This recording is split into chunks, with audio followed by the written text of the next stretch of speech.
TV अहरा के माध्यम से तमाम भारतवासियों को नमस्कार, आदाब, सत श्री अकाल, सलाम अलैकुम। साथियों, जिस तरह का आपने सपोर्ट और सहयोग किया है, टीवी अहरा चल पड़ा है। इसे ज़्यादा से ज़्यादा सब्सक्राइब करें, लाइक करें, फॉरवर्ड करें और अपने कमेंट दें, ताकि इसके माध्यम से आपसे अलग अलग विषयों पर मानवाधिकार को मद्देनज़र रखते हुए देश हित में हम आपसे बात कर सकें। आज सवाल है, कहाँ का सत्यमय जयते, कहाँ है लोकतंत्र, कहाँ है हमारा संविधान, कहाँ है कानून। ये सब किताबों में है, जुमलाबाजी है, कहने के लिए है। वही सारे एक थाल में चट्टे बट्टे लीडर्स जो एक प्रकार तरीके से जनता को लुभाती है, उसे अलग अलग तरीके से प्रलोभन देती है। साल 2 साल नहीं बल्कि 5 साल में एक बार, और पुनः यही सारे चट्टे बट्टे लोग, चाहे पक्ष में हो या विपक्ष में, चाहे एनडीए हो चाहे इंडिया, यही सब इधर उधर कर करके अपनी मर्जी के हिसाब से सरकार बनाती है। सारे मलाई, सारे भ्रष्टाचार, सारे कुकर्म ये करते हैं। ये सारे इनकी इच्छाएं, सारे इनकी तृष्णा, सारे इनकी अहम इनके पास होता है। और जनता जो समझती है, सोचती है कि हमें भी कुछ मिलेगा, राष्ट्र को मिलेगा, समाज को मिलेगा, लेकिन क्या मिलता है आप जानते हैं। हमारे जो बहुसंख्यक लोग, जो लोग ओबीसी हो, अति पिछड़ा हो या अन्य जाति के लोग हों, अन्य धर्म के लोग हों, ये सब अपनी अपनी हेकड़ी में, और ये मान करके कि चुनाव बहुत खर्चीला होता है, करोड़ों अरबों रुपया लगता है, बहुत मेहनत लगता है, हमें इससे दूर रहना चाहिए। हमारे बहुसंख्यक ईंटें तोड़ते हैं, पत्थर तोड़ते हैं, पहाड़ तोड़ते हैं, खूब मेहनत पसीना करते हैं, बहाते हैं, लेकिन जब उनको कहा जाता है कि आप संविधान को बचाते हुए लोकतंत्र के हिस्सेदार बनिए, आप सत्ता में आइए, लेकिन नहीं आते। और फिर यही जवाब मिलता है कि जिन्होंने संविधान लिखा वो जब हार गए तो हम किस खेत के मूली हैं। मेरे दोस्तों, अगर हम यही सोचते रहेंगे तो जो हमारे लोमड़ी, जो हमारे बीच में हमारे हक अधिकार को मारना चाहते हैं, छीनना चाहते हैं, आपका छीनते रहेंगे। आज कोर्ट के अंदर 5-6 करोड़ से ज्यादा केसेस पेंडिंग है, वहां सैकड़ों की पकड़ है, और अगर हम परिवार को उसमें जोड़ दें तो 30 करोड़ से ज्यादा न्यायालय से प्रभावित हैं, हमारे थाना से प्रभावित हैं, उससे ज्यादा बल्कि कहें कि स्वास्थ्य से ग्रसित है, हॉस्पिटल की चक्कर लगा रहे हैं, और उस हालत में वो अपने बच्चों को शिक्षा भी देना चाहते हैं, IAS, IPS और डॉक्टर, इंजीनियर भी बनाना चाहते हैं। और ऐसी सूरत में भागम भाग में कहाँ गया मानवता, किधर गया मानवता, ये देखने को मिलता है।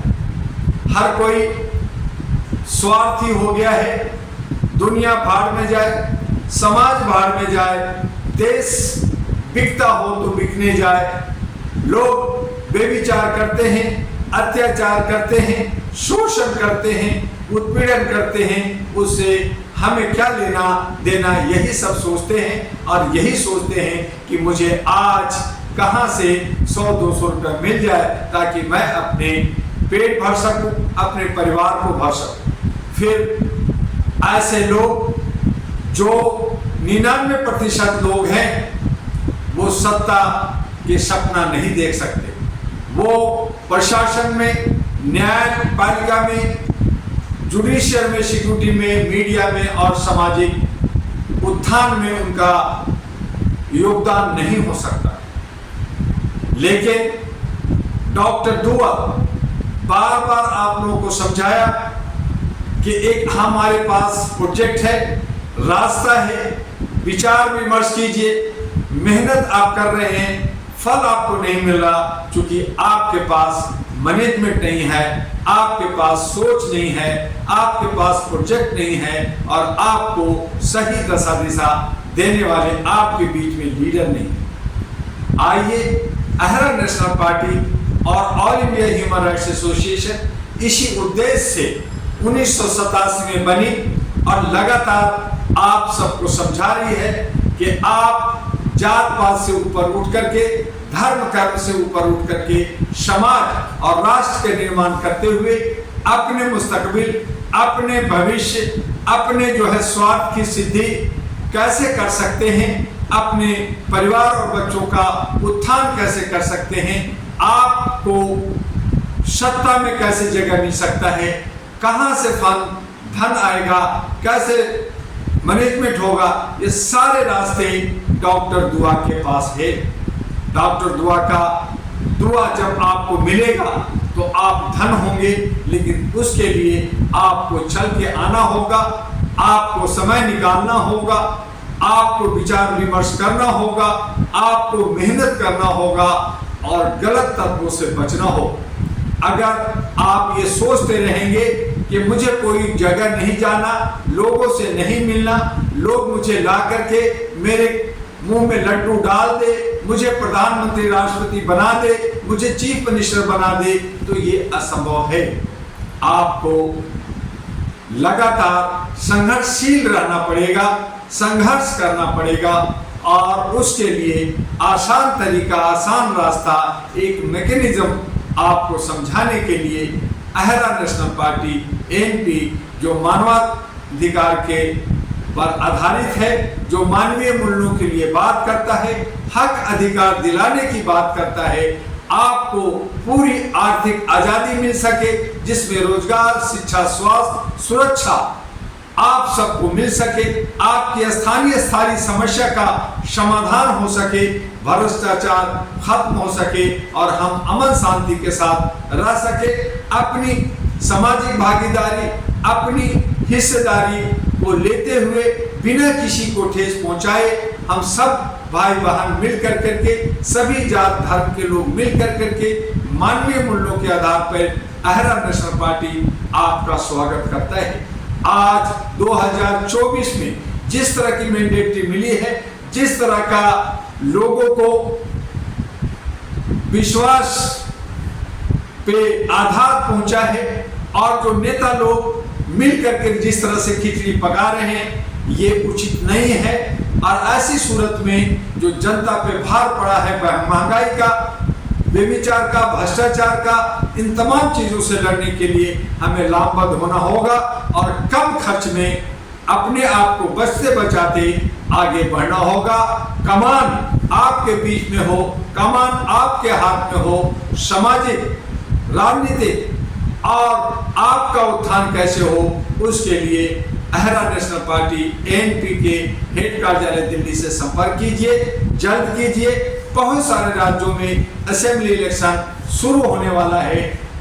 हमारे सितंबर में ही कश्मीर में होगा, हमारे अक्टूबर में हरियाणा में होगा, हमारे अक्टूबर 2024 में ही महाराष्ट्र में होगा और कई राज्यों में, दिल्ली के अंदर 25 फरवरी 2025 में, उसके बाद में और अन्य राज्यों में 7 में अक्टूबर में, हमारे बिहार, झारखंड और केरला की साइड में नॉर्थ ईस्ट इंडिया में। इसी तरह से हर साल 4-5 राज्यों में असेंबली का इलेक्शन होता है। और जिस तरह का आज लोकसभा का मैंडेट मिला है, ये सरकार चाहे एनडीए बनाए चाहे इंडिया, ये दोनों एक ही थाली के चट्टे बट्टे लोग हैं। ये सब इधर से उधर दल बदलू करने वाले लोग हैं।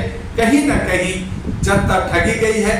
जनता को ये लोग बेवकूफ बना करके बंटवारा करके, हाँ, इसमें जहां 400 पार 370 और अहम का लड़ाई चल रहा था, हम हैं तो दुनिया है, ये सारी बातें हो रही थी। जिसने धर्म कर्म के नाम पे हमें बांटने की कोशिश किया था, उन सब धाराशायी हुए हैं, उनकी अहम टूटा है। और ये भी हमारे लिए बेहतर हुआ है। जल्द ही मध्यावधि चुनाव 1-2 साल में होगा। ये सारी सरकार इधर से उधर होगी, लेकिन सरकार हमारी जनता को नुकसान ना पहुंचाए, हमारे देश को ना पहुंचाए, इस पे हमें नजर रखना होगा। और इसके लिए संघर्ष करते हुए जन क्रांति, नया बदलाव, नया समीकरण और नई व्यवस्था के लिए अहरा नेशनल पार्टी के साथ लामबद्ध होना पड़ेगा। और देखते रहिए, 8 को हमारे प्रधानमंत्री नया बनने वाले थे, अब 9 हो रहा है, 10 होगा, क्या होगा कह नहीं सकते, लेकिन जो भी होगा हमारे देश को उन्नति की तरफ ले जाए, हमारे भविष्य, हमारे बच्चों को रोजगार और शिक्षा दे सके। बस आज इतना ही। फिर हम आपसे सोमवार को मिलेंगे। आपका डॉक्टर एमी दुआ अहरा और एनपी का राष्ट्रीय अध्यक्ष। जय हिंद, जय भारत, नमस्कार।